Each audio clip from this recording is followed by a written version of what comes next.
అష్టైశ్వర్యాలు జీవితంలో త్వరగా అందిపుచ్చుకోవాలంటే, ఆదాయ మార్గాలు పెరగాలంటే, వృధా ఖర్చుల తీవ్రతను తగ్గింపజేసుకోవాలంటే ఎలాంటి సులభమైన విధి విధానాలు పాటించాలో నేటి శుభం లాభం అనే శీర్షికన పరిశీలిద్దాం. జీవితంలో అష్టైశ్వర్యాలు త్వరగా అందిపుచ్చుకోవాలంటే, ఆదాయ మార్గాలు పెరగాలంటే, వృధా ఖర్చులు తగ్గాలంటే అమ్మవారి ఆలయంలో ధ్వజస్తంభం దగ్గర ఒక ప్రత్యేకమైన దీపాన్ని శుక్రవారాలు ఆదివారాలు వెలిగిస్తూ ఉండాలి. ఆ ప్రత్యేకమైన దీపాన్ని మీకు దగ్గరలో ఉన్న అమ్మవారి ఆలయంలో ధ్వజస్తంభం దగ్గర శుక్రవారాలు ఆదివారాలు వెలిగిస్తూ ఉన్నట్లయితే జీవితంలో అష్టైశ్వర్యాలు తొందరగా సిద్ధింపజేసుకోవచ్చు. ఆ ప్రత్యేకమైన దీపాన్ని ఎలా వెలిగించాలంటే, ముందుగా మీకు దగ్గరలో ఉన్నటువంటి అమ్మవారి ఆలయానికి ఆదివారం కానీ శుక్రవారం కానీ వెళ్ళండి. వెళ్ళినప్పుడు అమ్మవారికి పసుపు రంగులో ఉన్నటువంటి చీర సమర్పించండి. శుక్రవారం వెళితే మాత్రం ఖచ్చితంగా పసుపు రంగు చీర అమ్మవారికి సమర్పించండి. ఆ తర్వాత ఆలయ ప్రాంగణంలో ధ్వజస్తంభం దగ్గరకు వెళ్ళి మినప్పిండి, బెల్లం తురుము, ఆవు పాలు వీటన్నిటినీ కలిపి ఒక పిండి దీపాన్ని తయారు చేసుకోవాలి. సహజంగా అందరూ బియ్యపిండితో చేసిన పిండి దీపాల్లో దీపాలు వెలిగిస్తూ ఉంటారు. కానీ అమ్మవారి ఆలయంలో ధ్వజస్తంభం దగ్గర మినప్పిండి దీపాన్ని వెలిగించాలి. అది కూడా ఎలా వెలిగించాలంటే, ధ్వజస్తంభం దగ్గర ఒక తమలపాకు ఉంచి దాని మీద ఒక వేపాకు ఉంచి దాని మీద ఈ మినప్పిండి దీపాన్ని ఉంచి నువ్వుల నూనె పోసి ఒత్తులు వేసి దీపాన్ని వెలిగించాలి. ఇలా కనీసం 4 శుక్రవారాలు 4 ఆదివారాలు చేసినట్లయితే అష్టైశ్వర్యాలు జీవితంలో తొందరగా అందిపుచ్చుకోవటానికి అమ్మవారి ఆలయంలో ధ్వజస్తంభం దగ్గర వెలిగించే ఈ దీపం విశేషంగా సహకరిస్తుంది. అలాగే మీ జన్మ నక్షత్రం ఉన్నప్పుడు, లేదా మీ నామ నక్షత్రం ఉన్నప్పుడు, లేదా మీరు పుట్టిన తిథి ఉన్నప్పుడు మీరు దేవాలయ ప్రాంగణంలో తీపి పదార్థాలు ఎవరికైనా పంచిపెట్టండి.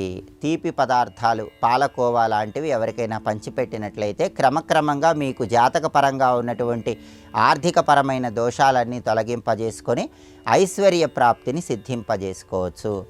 అలాగే మీకు అష్టైశ్వర్యాలు తొందరగా కలిసి రావాలంటే, ఆదాయ మార్గాలు పెరగాలంటే మీ ఇంటికి ఉన్నటువంటి దృష్టి దోషాలు శత్రుబాధలు కూడా తొలగిపోవాలి.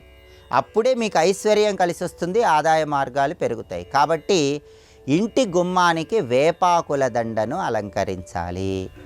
వారానికి ఒకసారి ఆ వేపాకుల దండను మారుస్తూ ఉండాలి. వేపాకుల దండ అనేది మనోధైర్యాన్ని పెంపొందింపజేస్తుంది, దృష్టి దోషాలను తొలగింపజేస్తుంది, శత్రుబాధలను తొలగింపజేస్తుంది. కాబట్టి వారానికి ఒకసారి వేపాకుల దండ మారుస్తూ కొత్త వేపాకుల దండ ఇంటి గుమ్మానికి అలంకరణ చేయటం ద్వారా కూడా ఐశ్వర్య ప్రాప్తిని త్వరగా సిద్ధింపజేసుకోవచ్చు.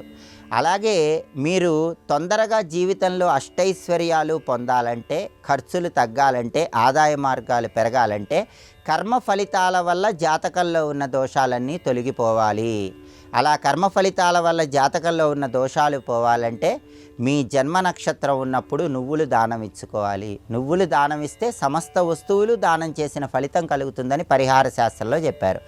అన్ని వస్తువులు ఏకకాలంలో దానం ఇచ్చిన ఫలితం రావాలంటే మీ జన్మ నక్షత్రం లేదా నామ నక్షత్రం ఉన్నప్పుడు కేజింబావు నల్ల నువ్వులు నల్లటి వస్త్రంలో మూటగట్టి ఎక్కడైనా దేవాలయ ప్రాంగణంలో దానం ఇవ్వాలి. దానివల్ల కూడా ఆదాయ మార్గాలు పెంపొందింపజేసుకోవచ్చు. అలాగే శనివారం రోజు రావి చెట్టు దగ్గరకు వెళ్ళి పచ్చి ఆవు పాలలో బెల్లం ముక్క కలిపి ఆ పచ్చి ఆవు పాలు రావి చెట్టు మొదట్లో పోయాలి. ఆ తడి మట్టిని కంఠభాగాన బొట్టులాగా ధరించాలి.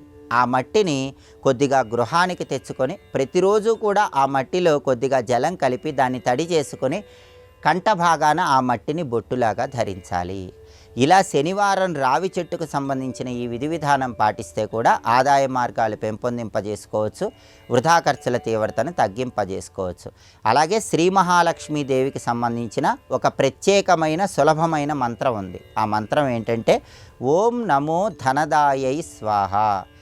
ఇంటి యజమాని ఈ మంత్రాన్ని రోజు 21 సార్లు చదువుకుంటే జీవితంలో అష్టైశ్వర్యాలు సిద్ధింపజేసుకోవటానికి ఈ మంత్రం సహకరిస్తుంది.